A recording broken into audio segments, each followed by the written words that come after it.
minha mensagem de hoje tem por tema a dor da remoção. Remover algo ou tirar algo de nossa vida que nos oferece algum benefício é muito desafiador. E todas as vezes que a vida, que Deus se predispõe a agir na nossa vida,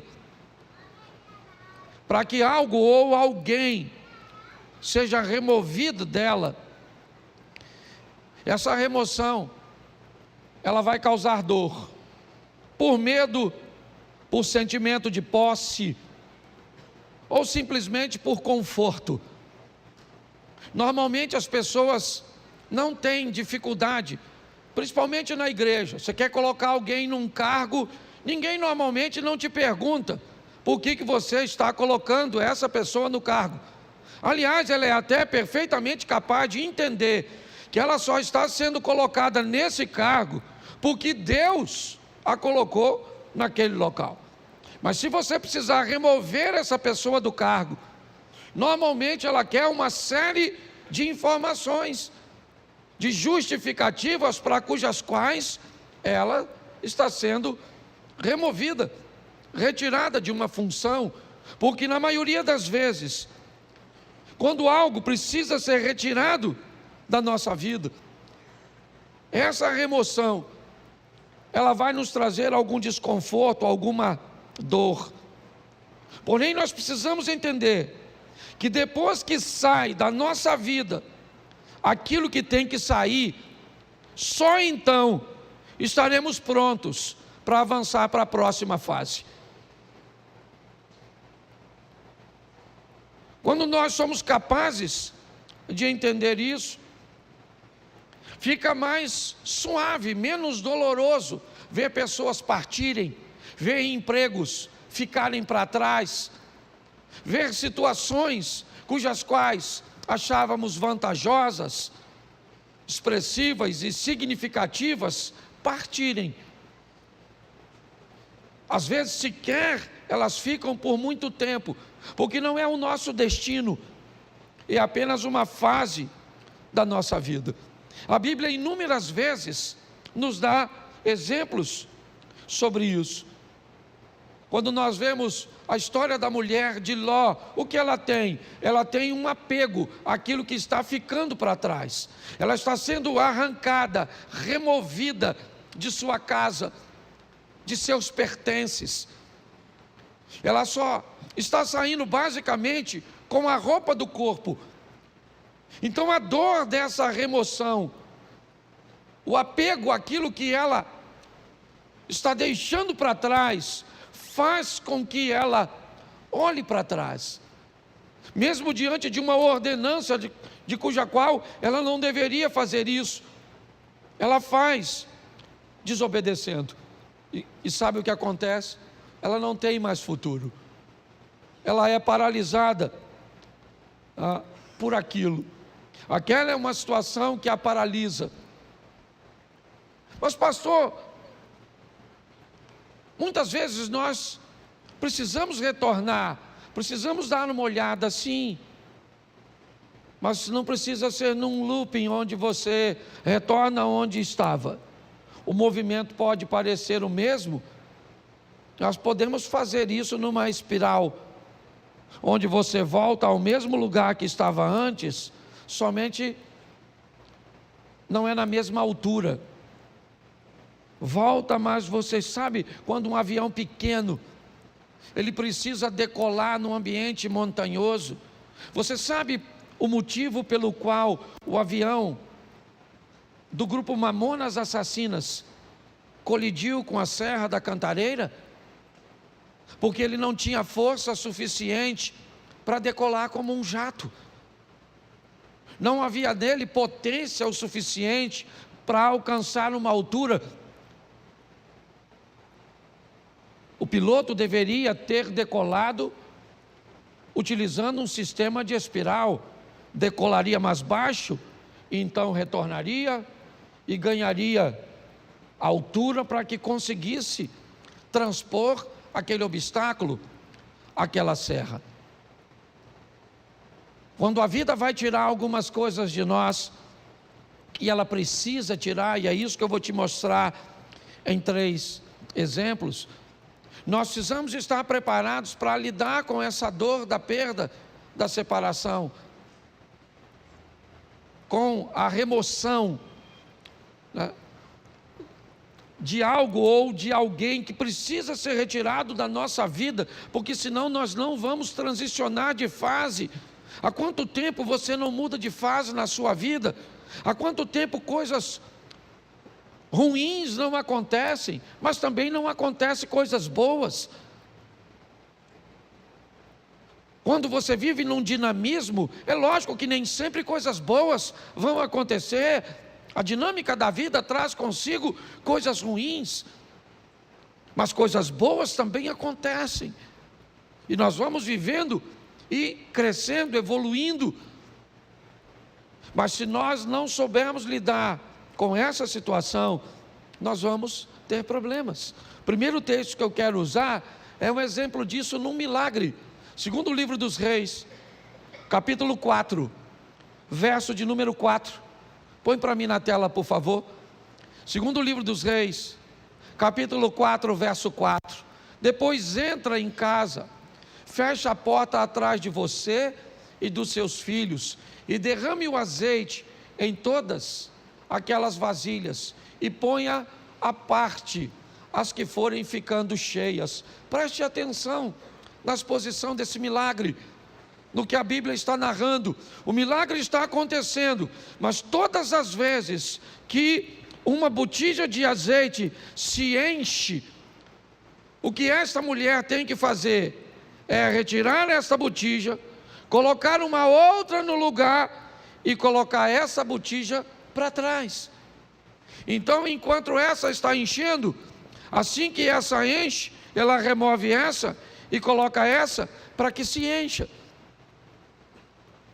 Me parece que a visão é basicamente a mesma. Aconteceu, está tudo certo, e agora o que eu faço? O que aconteceu agora é passado. Eu tenho que voltar para o ambiente onde as coisas acontecem, e não utilizar o verbo no passado. Eu tenho que entender isso. Nós não podemos ficar vivendo, né, a mesma estação o tempo inteiro. Então aconteceu, tá bom, foi bom ou foi ruim, passou, eu tenho que estar pronto para a próxima fase. Quando não lidamos muito bem com isso, nós podemos ter sérios problemas. E o primeiro é o pai da fé, Abraão. Presta atenção nesse texto aqui, coloca Gênesis 13, verso 14. Gênesis 13, 14, dá uma olhada. 14, por favor, e não 4. Isso. O Senhor diz a Abrão, depois que Ló separou dele, ou se separou dele: olha para mim. Tera tem 3 filhos: Abraão, Naor e Harã. Harã se casou e teve um filho chamado Ló. E logo em seguida Harã acabou morrendo. Tera deixa Naor em Ur e sai com Abrão, com Ló, com Sarai, a esposa de Abrão, em direção a Canaã.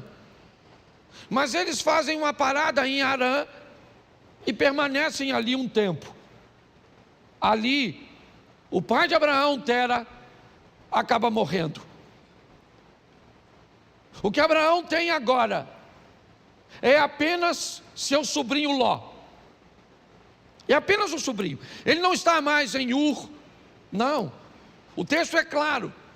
Todos os restantes, né, ou as pessoas restantes, acabam ficando em Ur. O único que está caminhando com Abraão é Ló. Quando Deus aparece a Abraão e diz: Abraão, sai da sua terra e da sua parentela, ele não está em Ur, ele está em Harã. Note bem, a terra dele não era Harã, a terra era Ur, mas Deus está dizendo para ele, se ele está ali, naquele momento, aquela terra é a terra dele. Deus está dizendo para ele, ó, essa terra onde você está vivendo, ela é sua no momento, ela é o lugar que você está. Ele já saiu, é verdade, de Ur, seu destino era Canaã, mas seu pai parou em Harã, por motivo cujos quais eu desconheço, e acabou morrendo ali. E o que sobra para Abrão? Sobra Ló. Quando Deus diz, sai da sua terra e da tua parentela, a terra é Harã, e a parentela é Ló. Apenas um parente. E apenas uma solicitação de remoção que Abraão me parece que tem dificuldade de fazer. Por quê? Porque Ló era órfão, provavelmente. Porque a terra cuja qual ele está agora não é Ur, não é um ambiente de Ló, talvez. Mas o grande problema é a orientação e a ordem que Deus está dando a Abraão. Deixa, está na hora de Ló sair de sua vida, porque só tinha ele, então não tinha outro. Note que é apenas uma coisa, e apenas uma pessoa, mas olha o estrago, o atraso, o prejuízo, que desobedecer uma orientação do Altíssimo pode trazer para a trajetória de uma vida. Por que Abraão provavelmente tem medo, insegurança de deixar Ló para trás? Porque se ele deixa Ló, o argumento dele vai se solidificar em Eliezer, o Damasceno. Já que ele não pode ter filho, pelo menos que ele deixe sua herança para um sobrinho, que ele o adotou. Pelo menos é alguém de seu sangue. Me parece que Abraão está preso nisso.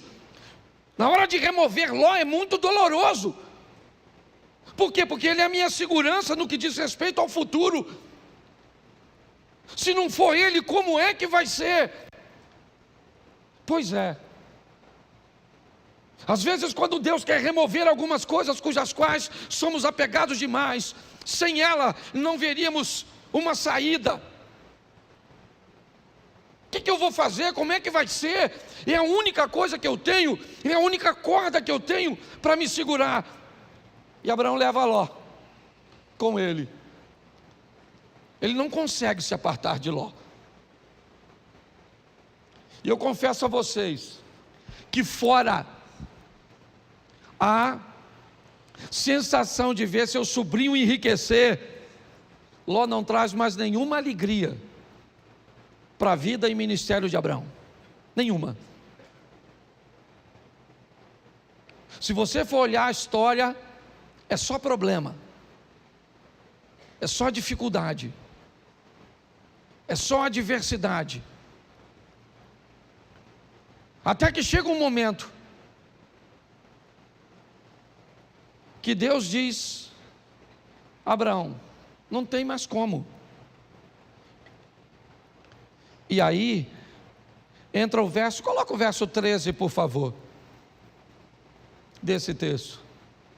Ora, os homens de Sodoma eram maus e grandes pecadores contra o, verso 14, disse o Senhor a Abraão, depois que Ló se separou, ergue os olhos e olha desde onde estás para o norte e para o sul, para o oriente e para o, vamos lá, porque toda essa terra que vês, eu te darei a ti e a tua,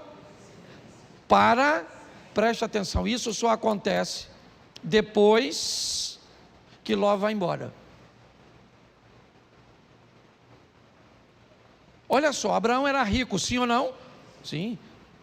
Foi a riqueza e a prosperidade que fez com que os poucos recursos da terra não fossem suficientes para sustentar os dois rebanhos. Há uma briga, um litígio entre os pastores de Ló. Então Abraão Diz a Ló: escolhe para onde você vai, escolhe.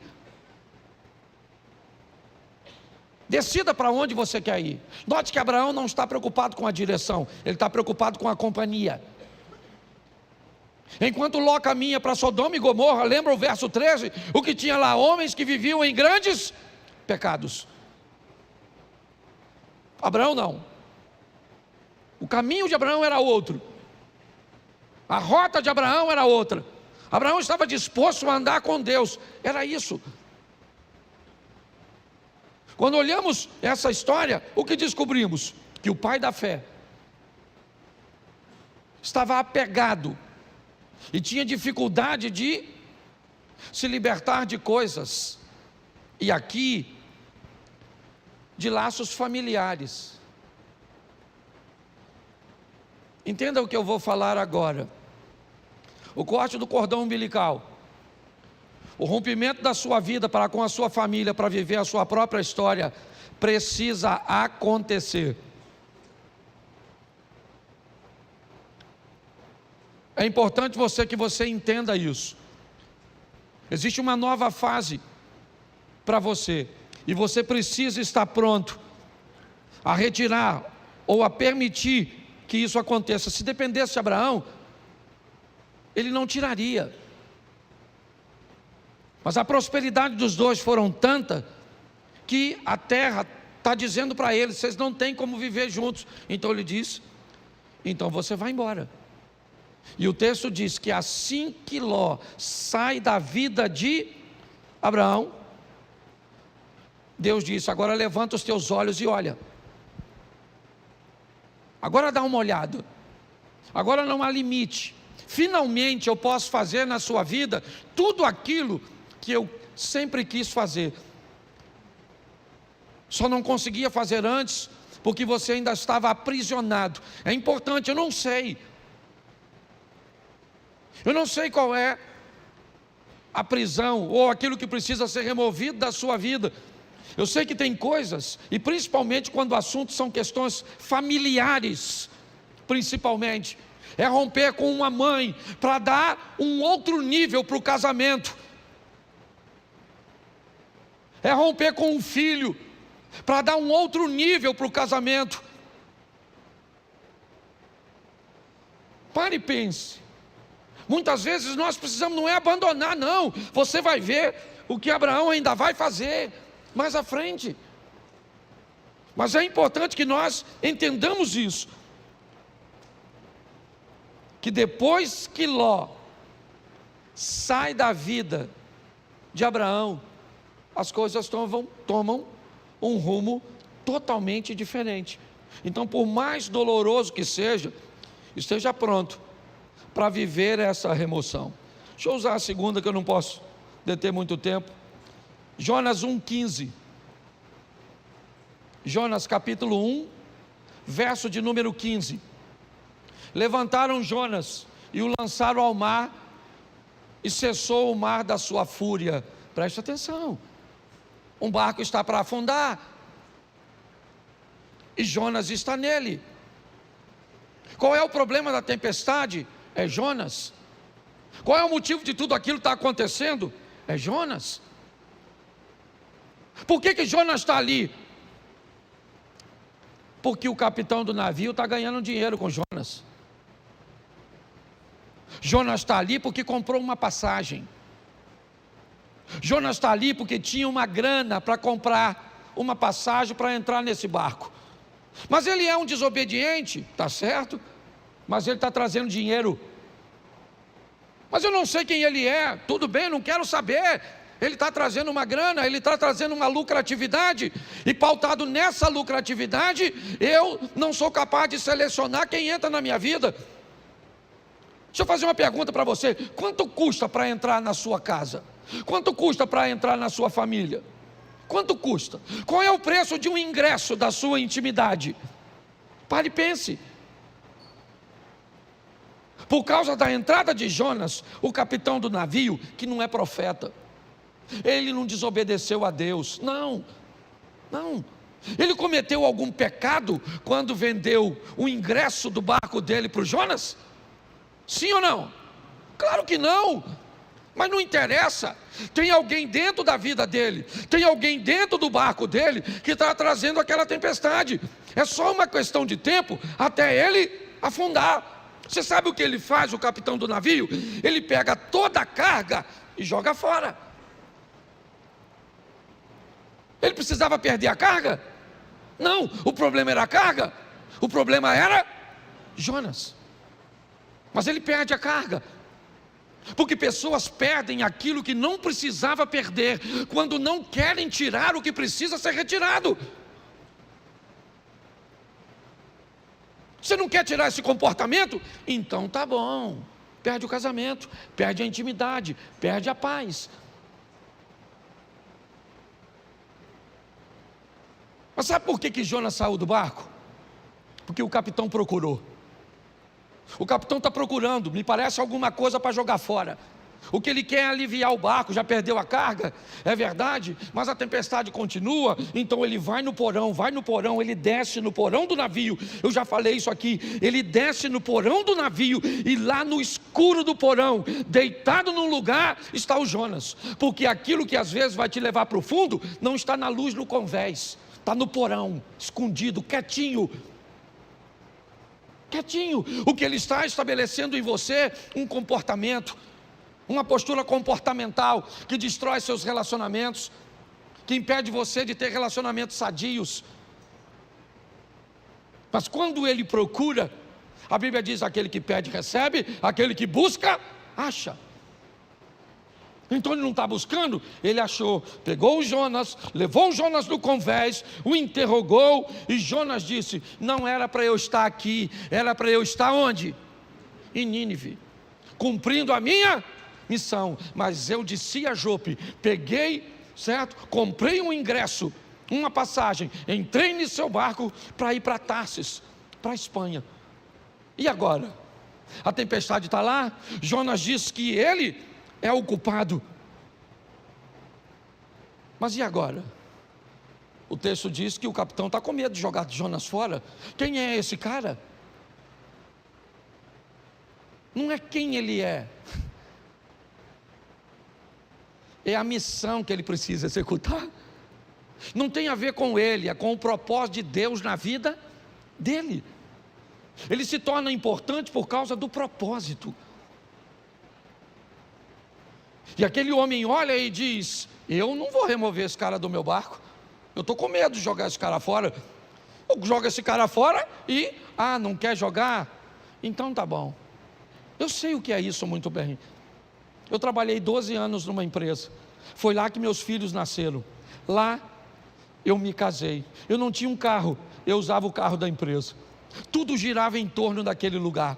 Eu não sabia viver, não havia nenhum outro ecossistema que eu conseguia enxergar, sabe, para me prover de um futuro. Não tinha.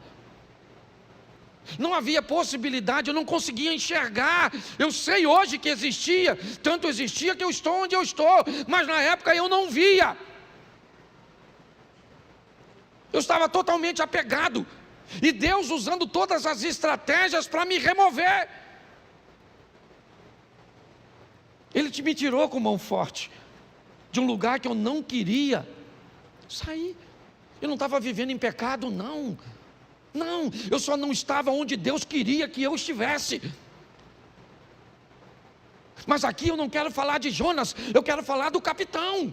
É ele é o foco da minha mensagem, porque é o barco dele que vai afundar. Por quê? Porque tem alguém que não deveria estar na vida dele, na casa dele, na empresa dele, nos negócios dele, no ministério dele. E agora ele tem que jogar Jonas fora. Sabe o que ele tem? Medo. Medo de jogar. Só que ele não vê outra situação. Ele tem que jogar Jonas fora.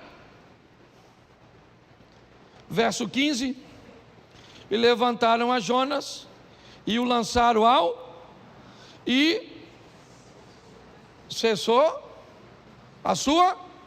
Aí ele foi lá, mergulhou no mar, pegou a carga toda, trouxe de volta para o navio, e seguiu direitinho, sim ou não? Não. Precisava ter perdido a carga se tivesse jogado Jonas? Sim ou não? Mas perdeu a carga porque não achou o Jonas. Então fala para quem está do seu lado: acha o Jonas.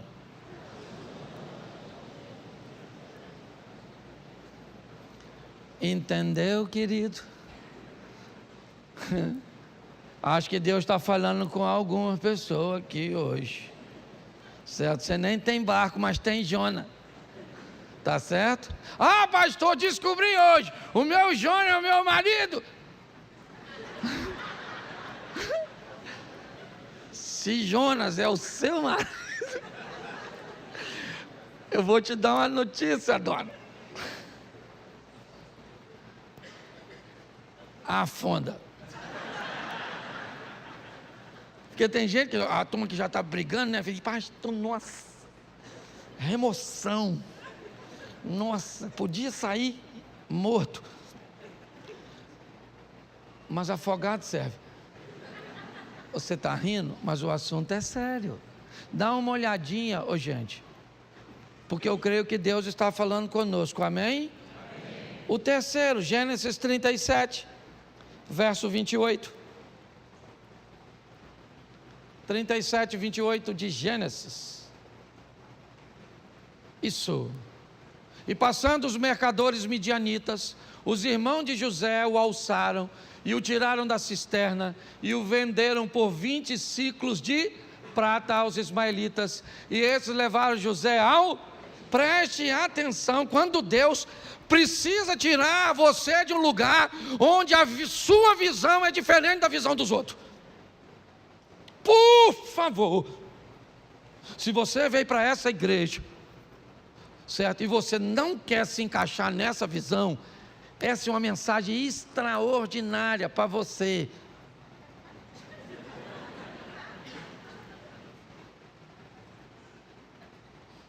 O José é um cara que ele vê o mundo, as coisas, ele aspira, seu comportamento é diferente de seus irmãos. Não cabe. Eu não estou dizendo que Rubem, Simeão, Levi, Isacar, Zebulun, Gad, Azer, Naftali, certo? Eu não estou dizendo que eles estão errados. Eu estou dizendo que há uma visão diferente. E Deus então vai remover José. Sabe o que ele é? Irmão dos caras.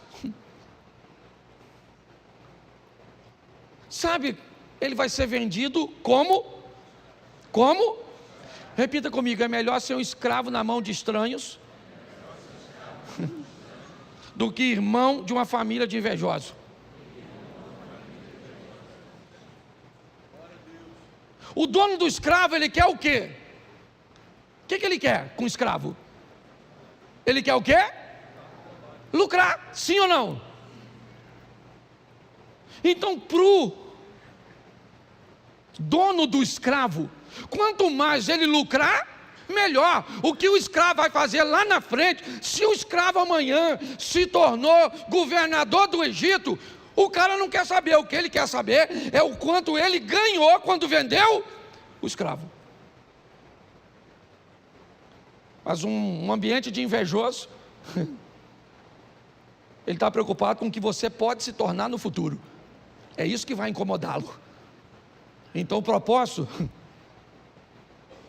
enquanto o dono do escravo não se preocupa com o escravo amanhã, desde que tenha ganho com ele, o invejoso não, ele se preocupa totalmente com amanhã, com aquilo que você pode se tornar. Porque na verdade, na maioria das vezes, todo mundo quer ver você bem, desde que não seja melhor do que ele. Na maioria das vezes é assim que funciona. José precisa ser removido daquele lugar. Não cabe ali. Mas pastor, fique tranquilo. Essa é uma questão de família, e uma família bem organizadinha. Não esqueça que esse cara, ele é bisneto de Abraão, sim ou não? Isso. Ele é filho de Jacó, que é filho de Isaac, que é filho de Abraão.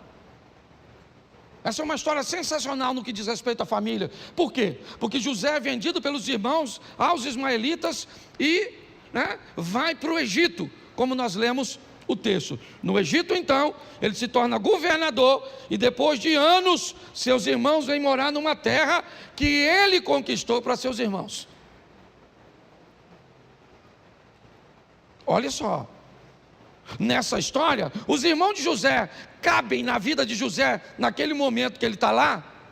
Sim ou não? Não. Mas quando ele migra para o Egito e se torna governador, quem é que vem morar com ele? Os irmãos. Tem gente que não cabe na sua vida hoje, mas vai caber. Tem ambientes que hoje precisa ser retirado de você. Talvez porque você não tem habilidade para lidar com ele. Mas todas as vezes que Deus quer remover isso, ou quer remover algo, alguém da nossa vida, se esse ambiente, se essa pessoa nos traz alguma vantagem, nós vamos ter sérios problemas. Isso aconteceu com Abraão, como eu citei aqui para vocês. Isso aconteceu com aquele homem que teve seu navio ameaçado porque alguém não devia estar lá, e mesmo na hora de remover foi desafiador. E para José também foi difícil ver seus irmãos ficarem para trás e ele ser vendido. Hoje, o que eu entendo aqui para todos nós é que algumas coisas precisam ser retiradas, removidas. Essa palavra veio a mim quando eu ouvi aquela ministração na Slavec, onde aquela ideia de graça que me trouxe até aqui foi ampliada, não diminuída, ampliada. É uma nova fase. É importante que nós venhamos a respeitar o tempo da mudança. É um grande desafio para nós. Eu não sei se você sabe, mas a história de Abraão começa com 75 anos de idade. Isaac nasce, Abraão tem 100 anos. Foram 25 anos depois. Ele teve que vivenciar tudo aquilo. Talvez por isso ele seja chamado o pai da fé. Hoje, muitas vezes, Deus tenta remover coisas tão pequenas. Eu vou falar aqui algo, não vou expor a intimidade de ninguém, mas não sei nem se o casal que eu atendi está aqui, mas não vou citar seu nome de forma nenhuma aqui. Eu estava atendendo agorinha mesmo um casal que corre o risco de se divorciar porque a mulher tem dificuldade de remover o celular, de remover o vocabulário. E se não fizer isso, o casamento acaba. Mas ela tem dificuldade de remover, porque todas as vezes que algo precisa ser retirado, nós temos muita dificuldade. Tenta fazer uma devocional toda manhã. Tenta. E você vai encontrar com diversos obstáculos que você precisa remover. Tenta levantar de manhã, fazer a sua oração, fazer sua leitura bíblica, fazer um período de meditação. Eu não sei de quanto tempo você pode, mas tenta fazer isso.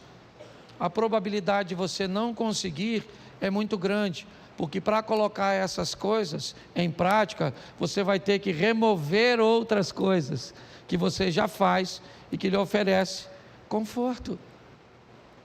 Tenta orar toda noite com sua esposa, de mãos dadas. Tenta fazer jejum pelo menos 2 ou 3 vezes na semana. Tenta para ver. Pastor, por que é tão difícil? Porque antes de fazer aquilo, você vai precisar remover outras coisas que já estão estabelecidas, que te oferecem vantagens, que te oferecem conforto. Hoje a minha proposta, sabe, é trazer esse entendimento para você. Eu fecho aqui na minha devocional de sexta-feira. Eu vivi uma das maiores experiências, porque hoje não era para eu estar aqui. Hoje era para eu estar envolvido num escândalo e preso, com meu nome passando na mídia. Mas por causa da minha devocional, e eu tenho certeza, uma oração tão simples que eu fiz naquela manhã, me deu condições de chegar no lugar 20 minutos antes e resolver um problema que ia acabar com a minha vida. Você sabe quantos minutos eu orei naquela sexta-feira? Talvez de 5 a 7. Sabe aquela oração que você levanta e entrega o dia?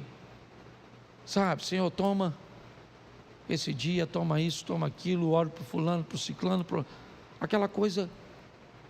Então eu vou falar uma coisa para vocês. Para ter bons hábitos, nós vamos ter que remover os ruins. E se você achar que não consegue fazer isso, vai continuar com os ruins mesmos.